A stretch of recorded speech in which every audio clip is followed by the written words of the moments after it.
Welcome to my homestead, y'all. I'm your host, Jenny Velicky, also known as the Funky Farm Girl. I'm working to create a home with a little farm, a little faith, a lot of food, and a bit of funky.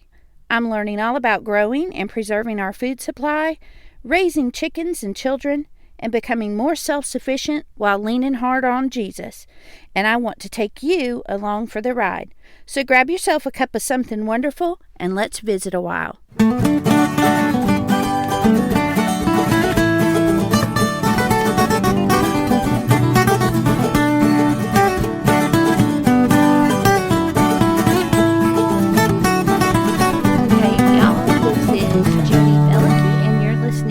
The Funky Farm Girl. I'm your host this week for our episode on planting fall bulbs, episode 27. And before we get into this week's episode, as always, I just want to give you a little update on what's going on our homestead. This is a really big week for us. Tomorrow, on Wednesday the 14th, my husband and I will celebrate 25 years of marriage. And we originally had a trip planned for just the two of us, but like with lots of things in COVID-19, it was something that had to be postponed. And we didn't want this milestone anniversary to go by with nothing to show for it, no special treatment or anything like that. And so we both had talked about at some point renewing our vows, and we have decided that it's the most appropriate time to do it. One, because it's a milestone anniversary. Two, because we have worked really hard this year to establish this homestead and to get to the point in our married life that we are realizing some dreams that we have worked really hard for. And so what better way to do that than to recommit to each other and to celebrate that with our friends and family. And so this Saturday we will be renewing our vows with some of our closest friends and family, and we are so excited. There's lots and lots to do. We're building an arch right in front of the okra forest, which is where we will renew our vows, and we have friends bringing their own chairs, and we're going to have food and music and lots and lots of celebration. So that's what's going on this week on the homestead. So let's jump into today's episode, which actually gives you a little preview into what I'm doing on the homestead next week. It is that time of year again. The leaves are changing. The weather is cooling off. Summer is over. There's very little remnant of it left now. We're starting to think more and more about fall. We're starting to watch the weather really closely because lots of us have either already hit our first frost date or we're getting pretty close to it. And so this is the time of year to begin planting fall bulbs. And the beauty of fall bulbs is that we can do the work now and reap the benefits of it this spring. And sometimes even into the summer, depending on what you're planting. So, first of all, what kinds of things are we planting? Different bulb type plants would be things like daffodils, crocus, allium, snowdrops, tulips, hyacinths. These types of beautiful things that come up typically in early to late spring. Some of them come up in early summer, but most of these are going to be springtime flowers, and the early spring ones especially will be some of the first glimpses we get of the new growing season as winter starts to dissipate and the warm weather starts to arrive again. And so why would we do that? Because it gives us encouragement at the beginning of a beautiful spring, at the end of a long winter, to be able to look out and say, there's hope. Look, there's something beautiful there. And to remember that the things that we did in the winter were worth it, because now we're going to reap the benefit of those. So that is why I like to plant some fall bulbs. Let's talk a little bit about how to do that and what you need to make sure that you're remembering when you're planting bulbs. There are a few things that we need to make sure that we do correctly that will really impact the end result that we get. First of all, if you are in zones 1 through 7, you want to wait until the nighttime temperature is between 40 and 50 degrees. We tend to, especially in my zone 7, we tend to have, it's going to be 60 on Saturday, but it was 79 today. So there's still lots of fluctuation with the temperature, but you want to just kind of try to stay in that 40, 50 degree average temp at night. Some colder ones aren't bad, but you want to make sure that it's staying. It's not a hard freeze yet. The ground's not unworkable, that kind of thing. So as long as you can still work the ground. Now, if you are in zones 8 through 11, you have warmer winters, and you're not going to get that chill in the ground that these bulbs need, where they have the fluctuation of the cold dormant period and then the warmth of the soil warming up. And so what you're going to need to do is you're going to need to take your bulbs and you're going to need to simulate winter for them. And so instead of planting them in the ground right now, what you're going to do is you're going to put them in the refrigerator for a while, and then you're going to plant them later on in the year, like December, January. You can look up online. I'll put a link in the show notes where you can go online and see what zone you're in and when you should plant. I'm in zone 7B, as I've said before, and that means that I need to plant in October and November. And so these are things that I'm really planning on doing here in the next week to 2 weeks, is nail down exactly what I'm going to plant and get it in the ground. But if you are in those warmer zones, zone 8 through 11, like I said, you will need to put these in bags, your bulbs, and put them in a refrigerator for storage. Now, if you have a garage fridge like I do, this is perfect for that. The one thing you need to remember is to keep it away from fruit that gives off ethylene gas, because that's going to cause ripening of your bulbs, and you don't want them to sprout or do things too early. So you want to keep them away from things like apples in your refrigerator. So keep them in a bag, keep them away from fruit. For things like hyacinths, they're going to need to be in the refrigerator for 11 to 14 weeks. Crocuses and tulips for about 12 to 15 weeks, and daffodils for definitely 15 weeks. So, once you've bought your bulbs, and if you are in zone 8 through 11, you've refrigerated your bulbs to simulate the colder months of the year, then you're going to need to plant. And basically what you want is you want to plant in an area where there is loose, well-drained soil.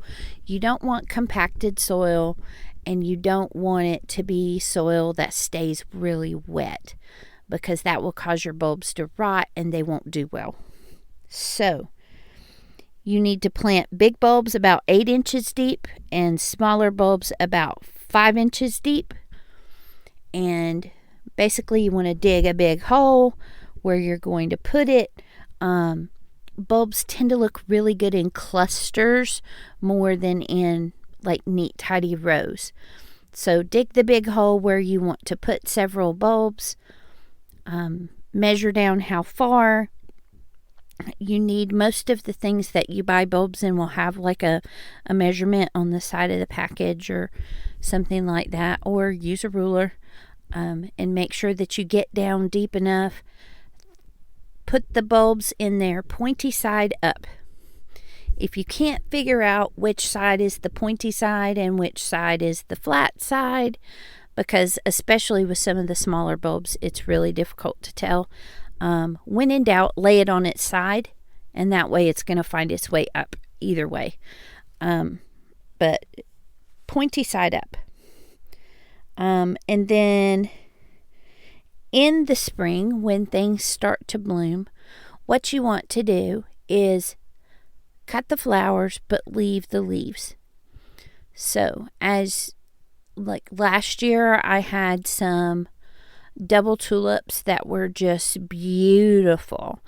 You can scroll back through my Instagram. Maybe I'll go back through and find some pictures of those and repost them for you to see.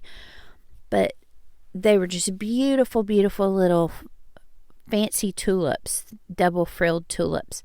And I would cut those and leave the leaves. I wouldn't take the leaves. And so what you do is when you get to the end of this season and they're not going to grow anymore, you cut back all the flowers, but you leave the leaves and let them die away. Okay? So right now, if you have things that are in your garden that are bulbs that have bloomed and done their thing, that's what you need to do with them as well. You need to cut back the flower part, leave the foliage, let it die away, and just wither up and stay there. Now, lots of people think about growing flowers, but how many of you have thought about growing food from bulbs? Something new that I'm trying this year is growing garlic and growing onions. And this is a long-term process, so you really need to think of where you can put this, that you're willing to give up that piece of ground for several months, a good portion of a year. And in the long run, I'm really, really hoping to get some big, big benefit out of this. But in the short term, I'm really hoping to learn a lot from trying this little experiment and seeing how we do growing our own garlic and onions. So how is that different than growing flower bulbs? Well, with garlic cloves, you're going to want to plant them 4 to 6 inches apart and about 2 inches deep. So we're not going nearly as deep as we are with flower bulbs. And one of the reasons is because, again, these are smaller. With small bulbs, we're planting 5 inches. These we only need to plant about 2 inches because one of the indicators that it's ready is that the bulb is going to push up out of the ground to let you know that it's ready. So it can't be way, way deep or you won't see that and you won't know that it's ready. So these you will want to plant in rows, and you want those rows to be about 1 foot apart. And again, you're going to plant them pointed side up. Now, all you really need to do is take a big clove of garlic and separate it into the big bulb of garlic, separate it into the smaller cloves, and you're going to put each of those cloves in the ground with the pointed side up. You are going to fertilize it in the spring and give it a boost of something to eat. But when you first plant it, you're going to plant it in the rows, and you're going to add about 4 layers of mulch on top of it, and that's going to keep them really warm and cozy all through the winter. And then when spring comes around, you're going to rake back some of that mulch, and you're going to fertilize the bulbs so that it can continue to grow. Again, just like with bulbs that you're growing flowers, as this grows and it begins to flower, cut back the flowers and leave the foliage and let that continue to do that. In June, it will stop making leaves and it will start forming bulbs. And when it does that, you're going to want to remove the mulch and you're going to want to stop watering it because you're going to want these to begin to dry out. Okay, and then in late July, mid-August, you're going to harvest them. And when you harvest them, you pull them out of the ground, you lay them out to dry, and then you take the foliage leaves of those, and you can braid them together and make beautiful garlic braids to hang in your garage or in a root cellar or in your pantry. And that's how you raise fresh garlic. It's really exciting to try something new, especially something that you're going to have to wait so long for. So it's going to be an interesting experiment. I'm definitely do it. I would love to hear from you guys if you decide that you would like to try growing garlic. I will put a link in the show notes about how to grow the garlic so that if you weren't able to take notes for this part of the podcast, you have something to reference and work on from there. As far as onions go, you can plant onions and garlic in the same space. And onions are basically 2 inches deep, 6 inches apart. You can plant them a little bit closer together. And those are going to be ready for harvest in June. And again, they will push up through the soil and they will begin to dry out some, and you'll know that it's time to pull them. And again, you can harden them off and store them once you've harvested all of them.